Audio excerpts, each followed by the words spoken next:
What does it mean to be a parent? How far do you think you're willing to go to protect your children? Would you trade places with them if something goes wrong?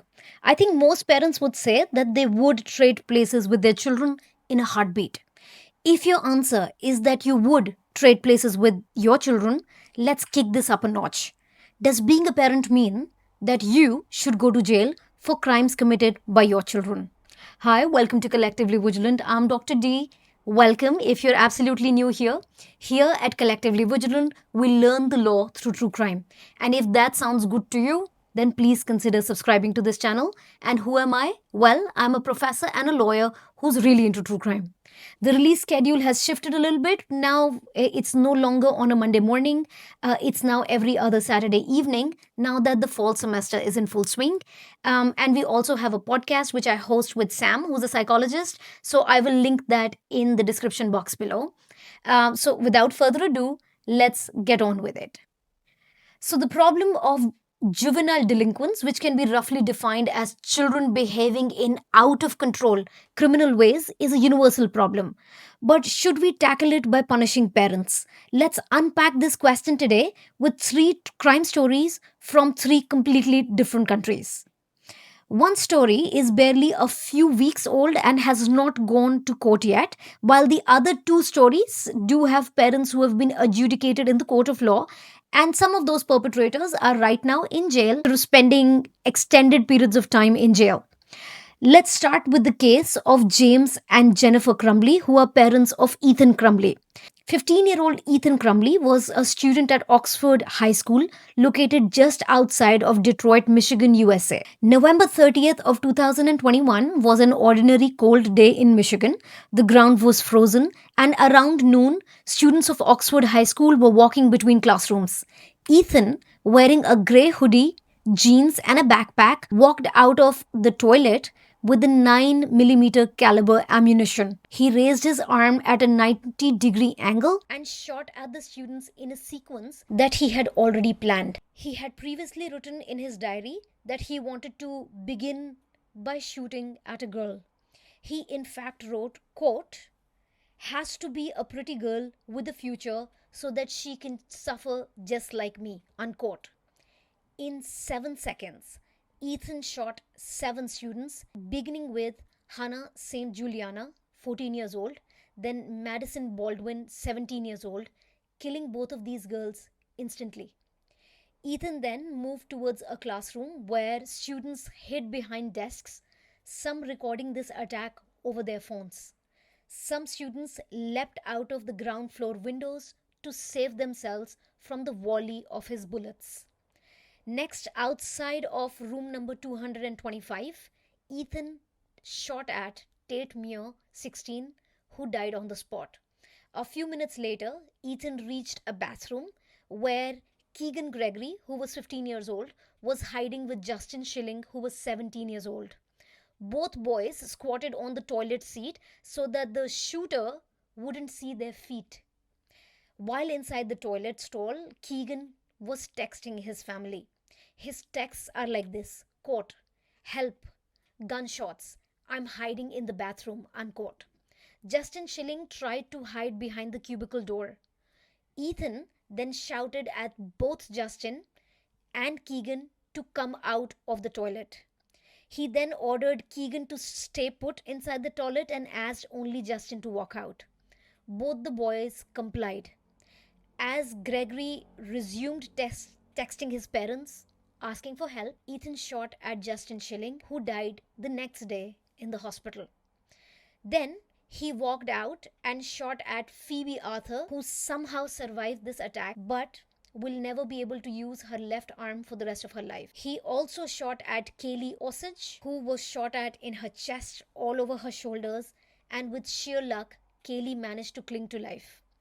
Ethan's last student victim was Aiden Watson, who was just simply walking out of his ninth grade classroom when he was shot at. He thankfully survived. Ethan also shot at teachers, and his teacher victim was Miss Molly Darnell, who survived after extended time in the hospital and many surgeries. 3 weeks before Ethan had shot and killed 4 people, and injured half a dozen other people, Ethan's mother Jennifer had taken him to a shooting range near their home, which is in fact not illegal. In fact, it's almost like a way of life in Michigan, Detroit. People usually walk around with two stickers on their cars, one praising the Lord, and the other is the sticker of a gun. In this part of the US, people are incredibly proud of their Second Amendment right, which is given to them by their Constitution. And millions of people honor that right without any incident. But that's not what happened with the Crumbleys. What we have in this case are parents who had completely checked out of the lives of their son Ethan. As all the evidence adds up, it gives us the picture of parents who were extremely inattentive and very, very irresponsible, and they failed to listen to Ethan's cries for help and instead gave him a gun. Ethan had been verbalizing that he felt lost, ignored, and regularly reported to his parents for months on end that he was hearing voices. He said that he said all this even before he had even fathomed taking the lives of 4 students and injuring half a dozen people. In the months before the Oxford High School carnage, evidence proves that Ethan Crumbley had sent texts reporting hallucinations, demons, and voices. For example, in a March 2021 text to his mom, he wrote, quote, "Okay, the house is now haunted. Some weird shit is happening. I am scared." Unquote. In other messages that he sent to his parents, he wrote, quote, "I hear people talking to me." Unquote. His parents dismissed all his pleas. His father, in fact, gave him a pill and then texted his son to, quote, "suck it up." His mother, quote, laughed at him, and then when Ethan requested medical help and psychological evaluation and intervention, she kept laughing at him. On the morning of November 30th of 2021, which was the day of the attack, a teacher at Oxford High School found a violent drawing and a note on Ethan's desk. It was a drawing of a handgun with the words, quote, "The thoughts will not stop. Help me," unquote, and a bleeding picture with an inscription which said, quote, "My life is helpless," quote, "blood everywhere." The teacher photographed this note and alerted all the school officials. The school's guidance counselor met with Ethan while they were waiting for his parents to arrive at school. They questioned Ethan about self harm and about violent thoughts, but reported that his demeanor appeared calm. But this does not mean that they concluded that he did not pose imminent danger. They, in fact, begged Jennifer and James Crumbley to take their son home. At this meeting, the parents and staff recommended counseling for Ethan, and they said this must be done urgently. And then they urged Ethan's parents to take him home. They did this time and time again. The parents, James and Jennifer Crumbley, refused without taking their son Ethan back home. Unfortunately, nobody inspected Ethan's backpack. A few minutes after his parents left, Ethan killed 4 people and injured half a dozen people. As you can tell, it seems that the writing was on the wall and somehow nothing was done about it. And I'm sure, just like me, you're wondering what kind of parents would do that to their own child. From outside, Jennifer and James Crumbley gave the appearance of being good parents. They, in fact, bought the gun that they gave to Ethan as a Christmas present, which is also somewhat of a rite of passage in Detroit, Michigan. Jennifer uploaded regular updates of her son to Facebook and shared pictures of her horses, and she also shared pictures of this gun that he had used. The Crumbleys spent substantial amounts of money and time in buying and stabling horses. Jennifer, in fact, spent most evenings with her horses after work, and she was the main breadwinner of this family and worked in real estate. Jennifer put in substantial number of hours at work and climbed the corporate ladder and became part of the management team. In choosing to marry James Crumbley, however, Jennifer certainly did not pick a winning horse, so to speak. James Crumbley was in fact the father of 2 children who he had abandoned and refused to pay child support for by the time he married Jennifer. When it came to work, the reason, perhaps, I'm just speculating, that Jennifer had to spend so much time at work might be because James could never hold a job. At the time of his son's crimes, James was an occasional DoorDash driver who would occasionally be seen doing other odd jobs. Despite being at the house a lot more than Jennifer, James couldn't find the time or the inclination to lock up the gun they had given to their son in a safety box. Even when the gun was occasionally put inside a safety box, Ethan knew the code and regularly played around with this ammunition. After work, Jennifer spent a lot of her time almost every single evening with her horses and had affairs with a lot of men who were hung like horses, and she spent a lot of time doing what in parking lots around town. It's clear that the parents didn't bother with their son at all. And someone who's quite finicky about cleanliness, I must say that their house was in absolute disarray, and it doesn't seem like they had cleaned that house in years. After his crimes, Ethan Crumbley pled guilty, which means that he did not go on trial. He pled guilty, in fact, to 24 charges, including 4 counts of first degree murder, terrorism causing death, multiple counts of murder, weapons charges, and formally he was sentenced on 8th of December of 2023.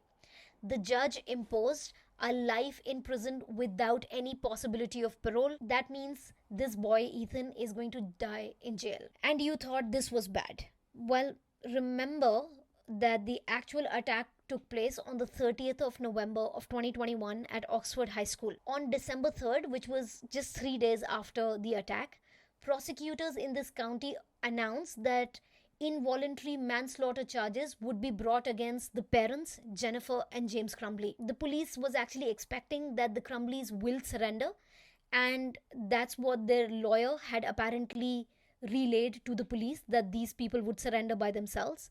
But guess what happened instead? Well, these two, while their son was in prison, ran away from the law.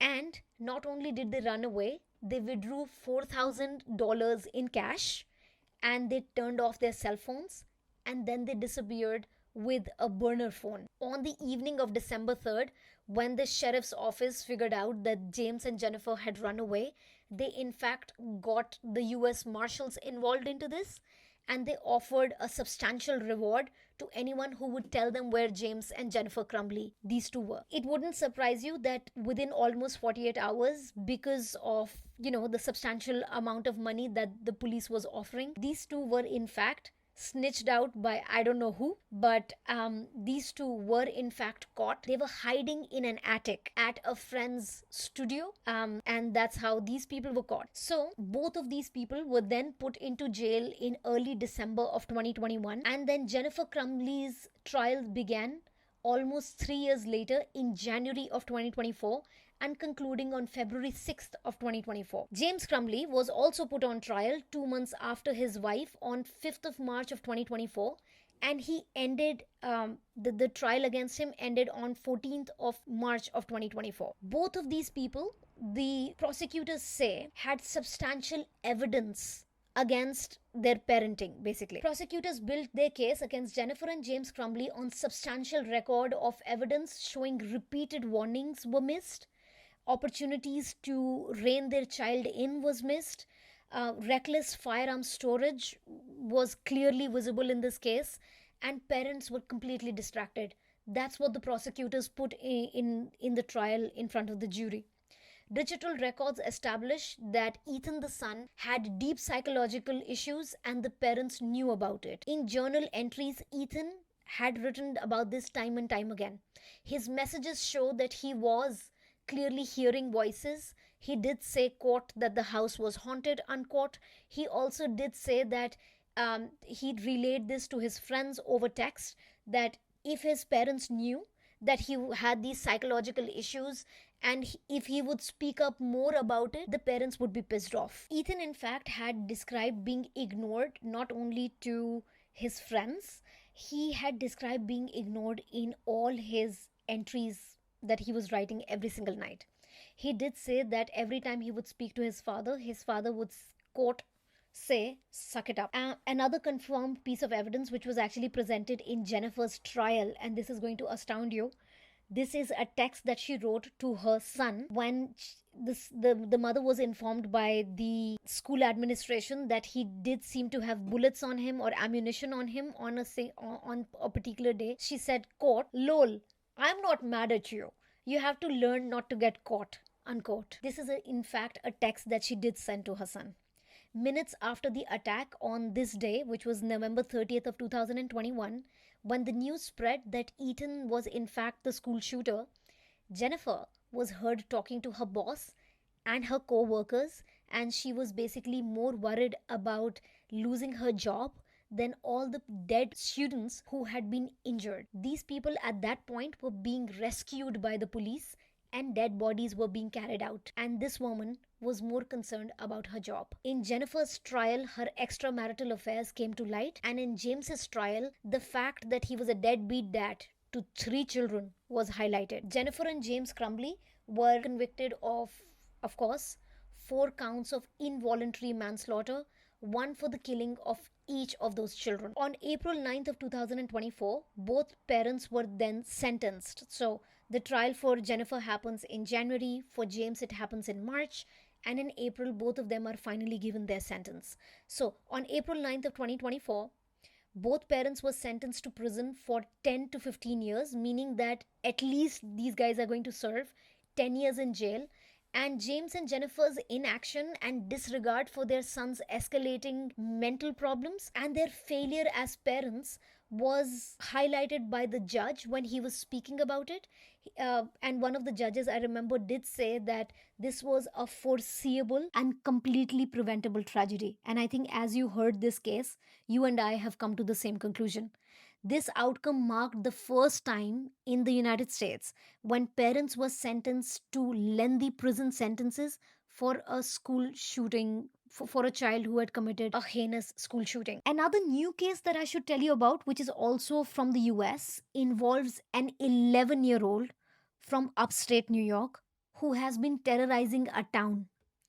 You heard me correct. Yeah, he is 11 years old. Holding a mother accountable for out of control criminal behavior by her child. It's something police have been reluctant to do, but it just happened in Utica. A rare arrest, and police did it to prove a point and get other parents to exert more authority over their children. This week, police arrested 36-year-old Neutro Md. Authorities say her 11-year-old son has been involved in at least 4 felonies: robbery, fire at a Walmart, stolen cars, and more. Because of his age, police say they can't charge him criminally, so they've turned their attention to the mother.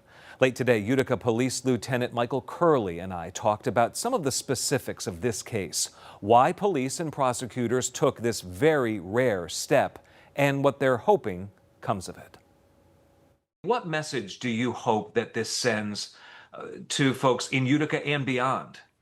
So this is a very unique situation, considering the age of the child, the amount of crimes that he's been in, the lack of the ability for the police and the community to really do anything about it, coupled with the fact that raising age has just kind of run amok amongst the juvenile population, with this case in particular, and the fact that under 12 cannot be prosecuted in any criminal facility or family court. We felt it prudent that we had to do something in this respect. When you arrested this mother in particular and explained why she was going to be placed under arrest, what was the reaction?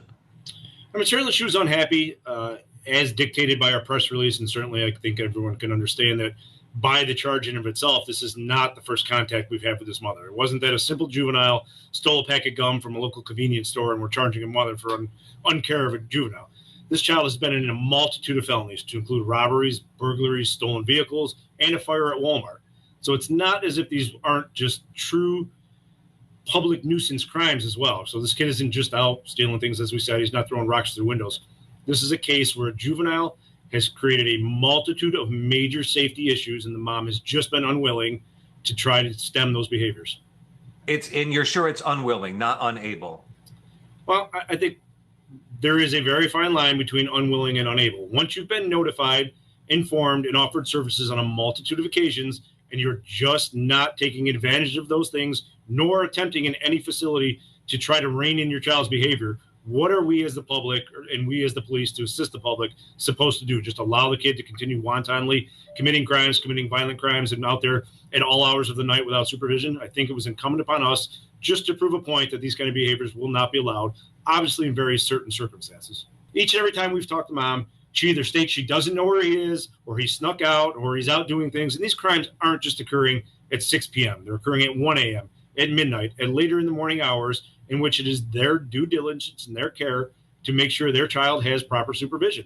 And each and every time we've encountered this child and brought him home and spoke to mom, we found that it has been a lack of all care, supervision, and neglect potentially. I mean, obviously, that's a charge that can be explored later down the line, but things that just cannot continue due to one, the age of the child and the serious nature of his crimes. Is there any worry that coming down on mom could make the life of the child worse if mom is saddled with court time, fines, whatever, potential jail time, something like that, that things could end up worse for the kid? Understood. It's a concern. However, I think in this case, it is endangering the welfare of the child. So we are arguing that mom's behavior has created a situation which either allows this child to act in this behavior or has been unable and unwilling to take care to cease this behavior. So I would argue that mom's own behavior has created the situation in this child's life that he is just free and wanton to do what he wants. And we need to stem that behavior somehow. And if this requires mom to get the services, to adhere to the services and comply with services, I think we've helped the child in the long run. In this case, Utica police say they went for a misdemeanor charge against the mother, hoping to get her attention but not upend the family. The punishment could be probation, court-ordered services. Rarely would it be jail time. The way the information has come out, it seems to me that here the mother is a single parent, Neutro Mohammed. She's a single parent. She may be working extended periods of time because of that, which is not an excuse. It does seem like that the child does not even go to school, which is very strange for an 11-year-old. And did you hear the long charges that the police has against him? It is amazing that this boy is only 11 years old. And by the way, it's also a crime in most countries around the world to have your child not go to school. This, in fact, is called truancy. And in most countries, there are very strict laws against letting your child miss too much of school time. And there is a reason behind it. Because criminologists often frame truancy as what's called, quote, the school to prison pipeline. For example, the US Office of Juvenile Justice and Delinquency Prevention notes that chronic truancy, when children miss too much of school, is in fact linked with and strongly correlated to higher crime rates and a lot of jail time later in life. Similarly, in the UK, government research has shown time and time again that truancy, which is missing school a lot, is actually correlated to antisocial behavior later in life. That's why, in fact, UK is one of those countries that does send parents to jail for their children who constantly miss school. Several parents in the UK have been prosecuted against in cases of truancy under a very specific act, which is called the Education Act of 1996, which makes it compulsory or mandatory for children to be spending a lot of time in school, not outside of school. Now, let me give you a few examples. There's an example from 2013 where a mother called Melanie Plinkington from West Yorkshire was jailed for 8 weeks because her 15-year-old daughter had missed around 50 days of the school year. In 2017, Elizabeth Buchanan from Scotland was found uh, guilty of truancy for her son, and she had to pay a fine of 750 pounds because her teenage son was apparently refusing to go to school. More recently, in 2022, Julie Bates of Stratfordshire was sentenced to 6 weeks in prison, which was later suspended because her child was continuously absent, with even though she was informed several times and given warning several times. These cases illustrate that UK, in fact, does impose fines of 2,500 pounds and does give custodial sentences to parents who fail to secure their children's regular attendance. Treating chronic truancy is, in fact, a sounds like a very minor infraction, but actually it's a neglect of duty as a parent. Now, let's move on to the case that became infamous in India in May of 2024. And if you thought James and Jennifer Crumbley are terrible parents, well, the case from India proves overindulgence by rich parents is terrible parenting as well.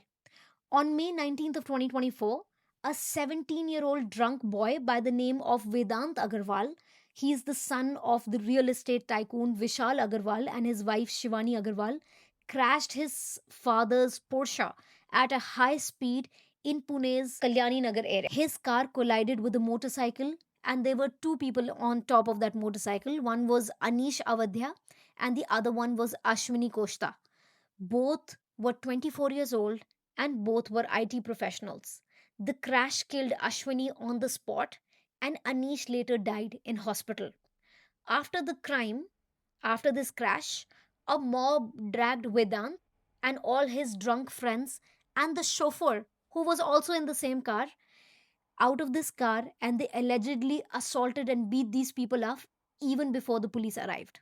When Vedant was arrested, he was drunk and he did not even have a valid driving license. So the police does arrest him and they take him to a private hospital where his blood was drawn. And this is where the power of money and corruption begins in this case. A drawing of Vedant's blood was done at the private hospital, which is called Sasson General Hospital, Sasson or Sasson, later around 11 a.m. And at this hospital, Vedant's blood was in fact discarded and thrown away and then replaced by his mother Shivani's blood at the instructions of the forensic head of the hospital. Investigators say that hospital's errand boy, a pune as we say it in India, executed the swap and money did change hands. Later on the same day, this 17-year-old boy was later released, and when he was given bail, he was in fact asked to write a 200-word essay about traffic safety rules. That's it. 200-word essay for killing two people. After a lot of media pressure and pressure from outraged public of India, arrests were made of two doctors and one peon and two middlemen who had arranged for Vedant's parents to do all this corruption and evidence tampering. In fact, Vedant's parents, Vishal and Shivani Agarwal, were also arrested because of this evidence of tampering of evidence. Thankfully, in this case, the police also ordered a parallel precautionary draw of Vedant's blood at a government hospital. Prosecutors say that the family tried to even bribe the doctors at that government hospital. However, thankfully, the doctors there refused to take any money, and this later helped the prosecutors s- prove this in the court, and this helped expose the manipulation at the private hospital. So, thankfully, in this case, the parents and in fact even the grandfather has been arrested and thrown into jail for bribing doctors and for changing blood. This family goes even further than just bribing. They also trapped the chauffeur in their palatial house in Pune and beat the driver mercilessly so that he would falsely confess to the crime and take all the blame for their son Vedant. And who was doing all this beating, you ask? Well, of course, it was the father and the grandfather. They wanted to blame the driver, a poor man who couldn't afford to stand up for himself. He couldn't afford the clout that these people have, and of course, doesn't have the money all these people have. And that poor man was also physically intimidated and beaten up.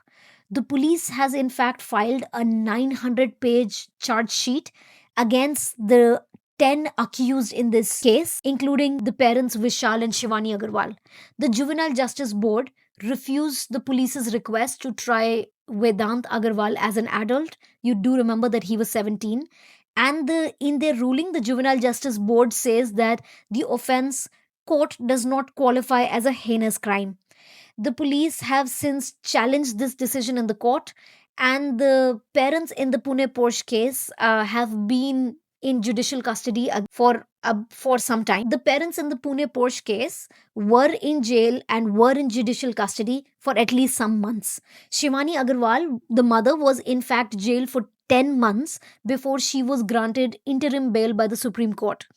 The father, Vishal Agarwal, has been in custody in connection with this case and all the several charges. And he was basically at one point also in the Yerevada Central Prison, and he has been in jail. He has not been able to get out.